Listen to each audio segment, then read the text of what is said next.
ನೀವು ಯಾವಾಗಲಾದರೂ ಈ ಪ್ರಶ್ನೆಯನ್ನು ನಿಮ್ಮನ್ನೇ ಕೇಳಿಕೊಂಡಿದ್ದೀರಾ? ನಾನು ಎಲ್ಲರ ಜೊತೆ ಒಳ್ಳೆಯದಾಗಿ ಮಾತನಾಡುತ್ತೇನೆ, ಆದರೂ ಜನರು ನನ್ನ ಮಾತಿಗೆ ಬೆಲೆ ಕೊಡಲ್ಲ ಯಾಕೆ? ನಾನು ಮೆಸೇಜ್ ಮಾಡಿದರೆ ರಿಪ್ಲೈ ತಡವಾಗಿ ಬರುತ್ತದೆ, ಆದರೆ ಬೇರೆಯವರ ಮೆಸೇಜ್ಗೆ ತಕ್ಷಣ ಉತ್ತರ ಕೊಡುತ್ತಾರೆ ಯಾಕೆ? ನಾನು ಇದ್ದರೂ ಇಲ್ಲದಿದ್ದರೂ ಯಾರಿಗೂ ವ್ಯತ್ಯಾಸ ಇಲ್ಲ ಅನ್ನಿಸುತ್ತದೆ ಯಾಕೆ? ಸತ್ಯ ಏನೆಂದರೆ, ಹೆಚ್ಚಿನ ಜನರು ನಿಮ್ಮನ್ನು ದ್ವೇಷಿಸುತ್ತಿದ್ದಾರೆ ಎಂಬ ಕಾರಣಕ್ಕೆ ಇಗ್ನೋರ್ ಮಾಡುವುದಿಲ್ಲ. ಬಹುತೇಕ ಸಂದರ್ಭಗಳಲ್ಲಿ ನೀವು ಅರಿಯದೆ ಮಾಡುತ್ತಿರುವ ಕೆಲವು ಅಭ್ಯಾಸಗಳು, ಕೆಲವು ವರ್ತನೆಗಳು ಮತ್ತು ಕೆಲವು ಮನೋಭಾವಗಳ ಕಾರಣದಿಂದ ಜನರು ನಿಮ್ಮಿಂದ ದೂರವಾಗುತ್ತಾರೆ. ಇಂದು ನಾವು ಜನರು ನಿಮ್ಮನ್ನು ಇಗ್ನೋರ್ ಮಾಡುವ 7 ಪ್ರಮುಖ ಕಾರಣಗಳನ್ನು ಆಳವಾಗಿ ತಿಳಿದುಕೊಳ್ಳೋಣ. ಈ ಕಾರಣಗಳನ್ನು ಅರ್ಥ ಮಾಡಿಕೊಂಡರೆ ನಿಮ್ಮ ವ್ಯಕ್ತಿತ್ವ, ಆತ್ಮವಿಶ್ವಾಸ ಮತ್ತು ಸಮಾಜದಲ್ಲಿ ನಿಮ್ಮ ಮೌಲ್ಯ ಸಂಪೂರ್ಣವಾಗಿ ಬದಲಾಗಬಹುದು. 1. ನೀವು ನಿಮ್ಮನ್ನೇ ಗೌರವಿಸದಿದ್ದರೆ ಇತರರು ಯಾಕೆ ಗೌರವಿಸಬೇಕು? ಈ ಜಗತ್ತಿನಲ್ಲಿ ಜನರು ಮೊದಲು ನೀವು ನಿಮ್ಮನ್ನು ಹೇಗೆ ನೋಡಿಕೊಳ್ಳುತ್ತೀರಿ ಎಂಬುದನ್ನು ಗಮನಿಸುತ್ತಾರೆ. ನೀವು ಯಾವಾಗಲೂ ನಾನು ಏನೂ ಅಲ್ಲ, ನನಗೆ ಬರೋದಿಲ್ಲ, ನಾನು ಸೋತವನು ಎಂದು ಹೇಳುತ್ತಿದ್ದರೆ ಜನರ ಮನಸ್ಸಿನಲ್ಲಿ ಕೂಡ ಅದೇ ಚಿತ್ರ ಮೂಡುತ್ತದೆ. ಬಹಳ ಜನರು ಗಮನಿಸದ ಒಂದು ಸತ್ಯ ಇದೆ. ಜನರು ನಿಮ್ಮ ಮಾತುಗಳನ್ನು ಮಾತ್ರ ಕೇಳುವುದಿಲ್ಲ, ಅವರು ನಿಮ್ಮ ನಡೆ, ನಿಮ್ಮ ದೇಹ ಭಾಷೆ, ನಿಮ್ಮ ಆತ್ಮವಿಶ್ವಾಸ, ನಿಮ್ಮ ಕಣ್ಣಿನ ನೋಟ ಎಲ್ಲವನ್ನೂ ಗಮನಿಸುತ್ತಾರೆ. ನೀವು ಯಾವಾಗಲೂ ನಿಮ್ಮನ್ನೇ ಕಡಿಮೆ ಮಾಡಿಕೊಳ್ಳುತ್ತಿದ್ದರೆ ಇತರರು ಸಹ ನಿಮ್ಮನ್ನು ಕಡಿಮೆ ಮೌಲ್ಯದ ವ್ಯಕ್ತಿ ಎಂದು ಪರಿಗಣಿಸಲು ಪ್ರಾರಂಭಿಸುತ್ತಾರೆ. ಒಬ್ಬ ವ್ಯಕ್ತಿ ತನ್ನನ್ನು ತಾನೇ ಗೌರವಿಸಿದಾಗ, ತನ್ನ ಸಮಯಕ್ಕೆ ಬೆಲೆ ಕೊಟ್ಟಾಗ, ತನ್ನ ಕನಸುಗಳಿಗೆ ಮಹತ್ವ ನೀಡಿದಾಗ ಜನರು ಸಹ ಅವನಿಗೆ ಗೌರವ ನೀಡಲು ಪ್ರಾರಂಭಿಸುತ್ತಾರೆ. ಆದರೆ ಯಾವಾಗಲೂ ಎಲ್ಲರ ಹಿಂದೆ ಓಡಾಡುವ, ಎಲ್ಲರ ಒಪ್ಪಿಗೆಗಾಗಿ ಕಾಯುವ ವ್ಯಕ್ತಿಯನ್ನು ಸಮಾಜ ಗಂಭೀರವಾಗಿ ತೆಗೆದುಕೊಳ್ಳುವುದಿಲ್ಲ. ಹೀಗಾಗಿ ಮೊದಲ ಕಾರಣ ಎಂದರೆ ನಿಮ್ಮ ಆತ್ಮಗೌರವದ ಕೊರತೆ. ನೀವು ನಿಮ್ಮನ್ನು ಮೌಲ್ಯಯುತ ವ್ಯಕ್ತಿ ಎಂದು ನೋಡಲು ಕಲಿಯಬೇಕು. 2. ಯಾವಾಗಲೂ ಜನರನ್ನು ಪ್ಲೀಸಿಂಗ್ ಮಾಡಲು ಪ್ರಯತ್ನಿಸುವುದು. ಬಹಳ ಜನರು ಯೋಚಿಸುತ್ತಾರೆ, ಎಲ್ಲರಿಗೂ ಇಷ್ಟವಾದರೆ ಮಾತ್ರ ನಾನು ಸಂತೋಷವಾಗಿರಬಹುದು. ಆದರೆ ಇದೇ ದೊಡ್ಡ ತಪ್ಪು. ನೀವು ಯಾವಾಗಲೂ ಹೌದು ಎನ್ನುವ ವ್ಯಕ್ತಿಯಾಗಿದ್ದರೆ ಜನರು ನಿಮ್ಮ ಸಹಾಯವನ್ನು ಬಳಸಿಕೊಳ್ಳಬಹುದು, ಆದರೆ ನಿಮ್ಮ ಮೌಲ್ಯವನ್ನು ಗೌರವಿಸುವುದಿಲ್ಲ. ಯಾಕೆಂದರೆ ಸುಲಭವಾಗಿ ಸಿಗುವ ವಸ್ತುಗಳಿಗೆ ಜನರು ಹೆಚ್ಚಿನ ಬೆಲೆ ಕೊಡುವುದಿಲ್ಲ. ನೀವು ಎಲ್ಲರಿಗೂ ಒಪ್ಪಿಗೆ ನೀಡುತ್ತಾ, ನಿಮ್ಮ ಅಭಿಪ್ರಾಯವನ್ನು ಹೇಳದೆ, ಯಾವಾಗಲೂ ಇತರರನ್ನು ಖುಷಿಪಡಿಸಲು ಮಾತ್ರ ಬದುಕುತ್ತಿದ್ದರೆ ನಿಧಾನವಾಗಿ ನಿಮ್ಮ ಸ್ವಂತ ವ್ಯಕ್ತಿತ್ವವೇ ಕಾಣೆಯಾಗುತ್ತದೆ. ಜನರು ಗೌರವಿಸುವವರು ಯಾರು ಗೊತ್ತಾ? ತನ್ನದೇ ಆದ ನಿಲುವು ಹೊಂದಿರುವವರು, ತಮ್ಮ ಮೌಲ್ಯಗಳನ್ನು ಕಾಪಾಡಿಕೊಳ್ಳುವವರು, ಅಗತ್ಯವಿದ್ದಾಗ ಇಲ್ಲ ಎಂದು ಹೇಳುವವರು. ಎಲ್ಲರಿಗೂ ಇಷ್ಟವಾಗಲು ಪ್ರಯತ್ನಿಸುವ ವ್ಯಕ್ತಿ ಕೊನೆಯಲ್ಲಿ ಯಾರಿಗೂ ವಿಶೇಷವಾಗುವುದಿಲ್ಲ. 3.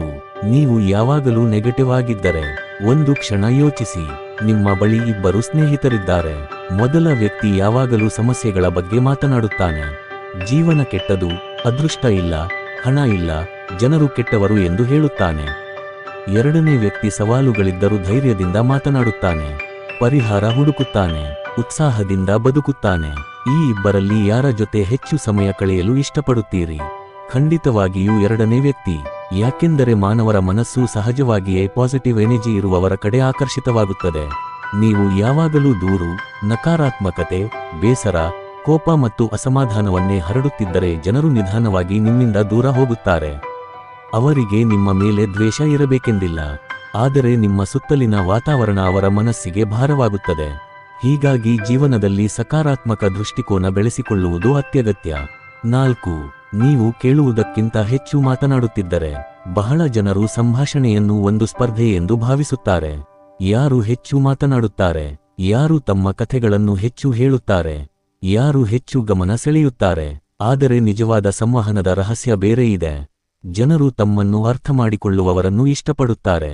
ನೀವು ಯಾರಾದರೂ ಮಾತನಾಡುತ್ತಿರುವಾಗ ಅವರ ಮಾತನ್ನು ಮಧ್ಯದಲ್ಲೇ ನಿಲ್ಲಿಸುತ್ತಿದ್ದರೆ, ಯಾವಾಗಲೂ ನಿಮ್ಮ ಕಥೆಗಳನ್ನೇ ಹೇಳುತ್ತಿದ್ದರೆ, ಅವರ ಭಾವನೆಗಳನ್ನು ಕೇಳದೇ ಇದ್ದರೆ, ಅವರು ನಿಧಾನವಾಗಿ ನಿಮ್ಮೊಂದಿಗೆ ಮಾತನಾಡುವುದನ್ನು ಕಡಿಮೆ ಮಾಡುತ್ತಾರೆ.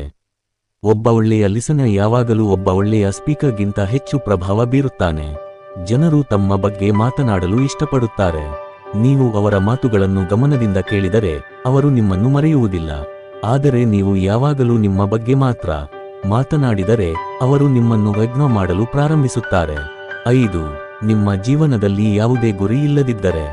ಜನರು ಸಹಜವಾಗಿಯೇ ಉದ್ದೇಶಪೂರ್ಣ ವ್ಯಕ್ತಿಗಳ ಕಡೆ ಆಕರ್ಷಿತರಾಗುತ್ತಾರೆ.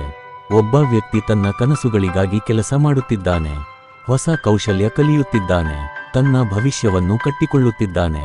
ಇಂತಹ ವ್ಯಕ್ತಿ ಯಾವಾಗಲೂ ಜನರ ಗಮನ ಸೆಳೆಯುತ್ತಾನೆ. ಆದರೆ ದಿನವಿಡೀ ಸಮಯ ವ್ಯರ್ಥ ಮಾಡುತ್ತಾ ಯಾವುದೇ ಗುರಿಯಿಲ್ಲದೆ ಬದುಕುತ್ತಿರುವ ವ್ಯಕ್ತಿಯನ್ನು ಜನರು ಗಂಭೀರವಾಗಿ ತೆಗೆದುಕೊಳ್ಳುವುದಿಲ್ಲ. ಯಾಕೆಂದರೆ ಗುರಿಯಿಲ್ಲದ ಜೀವನ ದಿಕ್ಕಿಲ್ಲದ ಹಡಗಿನಂತಿದೆ. ಎಲ್ಲಿ ಹೋಗುತ್ತಿದೆ ಎಂಬುದು ಯಾರಿಗೂ ಗೊತ್ತಾಗುವುದಿಲ್ಲ. ನಿಮ್ಮ ಜೀವನದಲ್ಲಿ ಸ್ಪಷ್ಟ ಗುರಿ ಇದ್ದರೆ, ನೀವು ನಿಮ್ಮ ಕೆಲಸದಲ್ಲಿ ನಿರತರಾಗಿದ್ದರೆ, ಜನರು ನಿಮ್ಮನ್ನು ಗೌರವಿಸಲು ಪ್ರಾರಂಭಿಸುತ್ತಾರೆ. ಯಾಕೆಂದರೆ ಯಶಸ್ಸಿನ ದಾರಿಯಲ್ಲಿ ನಡೆಯುವವರಲ್ಲಿ ಒಂದು ವಿಭಿನ್ನ ಆಕರ್ಷಣೆ ಇರುತ್ತದೆ. 6. ನೀವು ಯಾವಾಗಲೂ ಅಟೆನ್ಷನ್ ಕೇಳುತ್ತಿದ್ದರೆ. ಗಮನಿಸಿ, ಗೌರವವನ್ನು ಕೇಳಿಕೊಳ್ಳುವುದಿಲ್ಲ, ಅದನ್ನು ಸಂಪಾದಿಸಿಕೊಳ್ಳಬೇಕು. ಬಹಳ ಜನರು ಯಾವಾಗಲೂ ಇತರರ ಗಮನಕ್ಕಾಗಿ ಕಾಯುತ್ತಾರೆ. ನನ್ನ ಪೋಸ್ಟ್ಗೆ ಯಾಕೆ ಲೈಕ್ ಮಾಡಿಲ್ಲ, ನನ್ನ ಮೆಸೇಜ್ಗೆ ಯಾಕೆ ತಕ್ಷಣ ಉತ್ತರ ಕೊಡಲಿಲ್ಲ, ನನ್ನನ್ನು ಯಾಕೆ ಗಮನಿಸುತ್ತಿಲ್ಲ. ಈ ರೀತಿಯ ವರ್ತನೆ ನಿಧಾನವಾಗಿ ಜನರನ್ನು ದೂರ ಮಾಡುತ್ತದೆ. ಯಾಕೆಂದರೆ ಆತ್ಮವಿಶ್ವಾಸ ಹೊಂದಿರುವ ವ್ಯಕ್ತಿ ತನ್ನ ಮೌಲ್ಯವನ್ನು ಇತರರ ಒಪ್ಪಿಗೆಯ ಮೇಲೆ ಕಟ್ಟಿಕೊಳ್ಳುವುದಿಲ್ಲ. ಅವನು ತನ್ನ ಕೆಲಸದಲ್ಲಿ ಗಮನ ಹರಿಸುತ್ತಾನೆ, ತನ್ನ ಬೆಳವಣಿಗೆಯಲ್ಲಿ ನಿರತರಾಗಿರುತ್ತಾನೆ. ವಿಚಿತ್ರ ಸಂಗತಿ ಏನೆಂದರೆ, ನೀವು ಗಮನಕ್ಕಾಗಿ ಓಡುವುದನ್ನು ನಿಲ್ಲಿಸಿದಾಗಲೇ ಜನರು ನಿಮ್ಮ ಕಡೆ ಹೆಚ್ಚು ಗಮನ ಕೊಡಲು ಪ್ರಾರಂಭಿಸುತ್ತಾರೆ. 7. ನೀವು ಬದಲಾಗಲು ಸಿದ್ಧರಿಲ್ಲ. ಇದು ಅತ್ಯಂತ ಮುಖ್ಯ ಕಾರಣ. ಜೀವನದಲ್ಲಿ ಬೆಳೆಯುವವರು ಯಾರು? ತಮ್ಮ ತಪ್ಪುಗಳನ್ನು ಒಪ್ಪಿಕೊಳ್ಳುವವರು, ಕಲಿಯಲು ಸಿದ್ಧರಾಗಿರುವವರು, ಹೊಸ ವಿಚಾರಗಳನ್ನು ಸ್ವೀಕರಿಸುವವರು. ಆದರೆ ಕೆಲವರು ಯಾವಾಗಲೂ ಒಂದೇ ರೀತಿಯಲ್ಲಿ ಇರುತ್ತಾರೆ. ಯಾರೇ ಸಲಹೆ ಕೊಟ್ಟರೂ ಕೇಳುವುದಿಲ್ಲ, ತಮ್ಮ ತಪ್ಪುಗಳನ್ನು ಒಪ್ಪಿಕೊಳ್ಳುವುದಿಲ್ಲ, ಯಾವುದೇ ಬದಲಾವಣೆ ಮಾಡಲು ಸಿದ್ಧರಿರುವುದಿಲ್ಲ. ಇಂತಹ ವ್ಯಕ್ತಿಗಳ ಜೊತೆ ದೀರ್ಘಕಾಲ ಸಂಬಂಧ ಉಳಿಸಿಕೊಳ್ಳುವುದು ಜನರಿಗೆ ಕಷ್ಟವಾಗುತ್ತದೆ. ಯಾಕೆಂದರೆ ಬೆಳವಣಿಗೆ ಇಲ್ಲದ ಸ್ಥಳದಲ್ಲಿ ಆಸಕ್ತಿ ಕೂಡ ಕಡಿಮೆಯಾಗುತ್ತದೆ. ನೀವು ಪ್ರತಿದಿನ ಸ್ವಲ್ಪವಾದರೂ ಉತ್ತಮ ವ್ಯಕ್ತಿಯಾಗಲು ಪ್ರಯತ್ನಿಸಿದರೆ, ಜನರು ನಿಮ್ಮನ್ನು ಹೊಸ ದೃಷ್ಟಿಯಿಂದ ನೋಡಲು ಪ್ರಾರಂಭಿಸುತ್ತಾರೆ. ಜನರು ನಿಮ್ಮನ್ನು ಇಗ್ನೋರ್ ಮಾಡಿದಾಗ ಏನು ಮಾಡಬೇಕು? ಬಹಳ ಜನರು ಒಂದು ದೊಡ್ಡ ತಪ್ಪು ಮಾಡುತ್ತಾರೆ. ಯಾರಾದರೂ ತಮ್ಮನ್ನು ಇಗ್ನೋರ್ ಮಾಡಿದಾಗ ಅವರು ಇನ್ನಷ್ಟು ಅವರ ಹಿಂದೆ ಓಡಲು ಪ್ರಾರಂಭಿಸುತ್ತಾರೆ. ಹೆಚ್ಚು ಮೆಸೇಜ್ ಮಾಡುತ್ತಾರೆ, ಹೆಚ್ಚು ಕಾಲ್ ಮಾಡುತ್ತಾರೆ, ಹೆಚ್ಚು ಗಮನ ಸೆಳೆಯಲು ಪ್ರಯತ್ನಿಸುತ್ತಾರೆ. ಆದರೆ ಇದರಿಂದ ಪರಿಸ್ಥಿತಿ ಸುಧಾರಿಸುವ ಬದಲು ಇನ್ನಷ್ಟು ಕೆಟ್ಟದಾಗುತ್ತದೆ. ಒಂದು ಮರವನ್ನು ಊಹಿಸಿಕೊಳ್ಳಿ. ಒಂದು ಹಕ್ಕಿ ಆ ಮರದ ಮೇಲೆ ಬಂದು ಕುಳಿತುಕೊಳ್ಳುತ್ತದೆ. ಮರ ಹಕ್ಕಿಯ ಹಿಂದೆ ಓಡುವುದಿಲ್ಲ.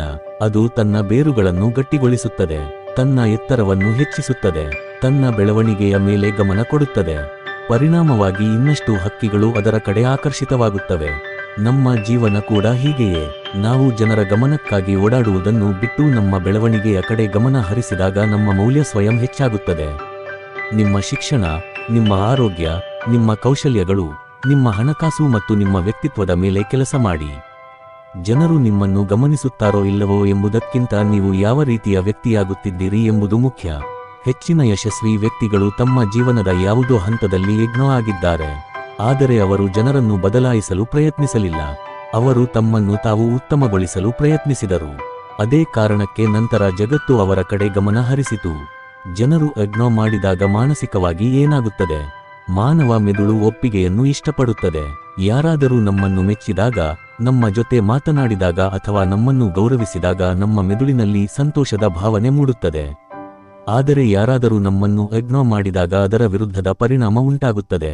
ನಮಗೆ ನಾವು ಸಾಕಾಗಿಲ್ಲ ಎಂಬ ಭಾವನೆ ಬರುತ್ತದೆ.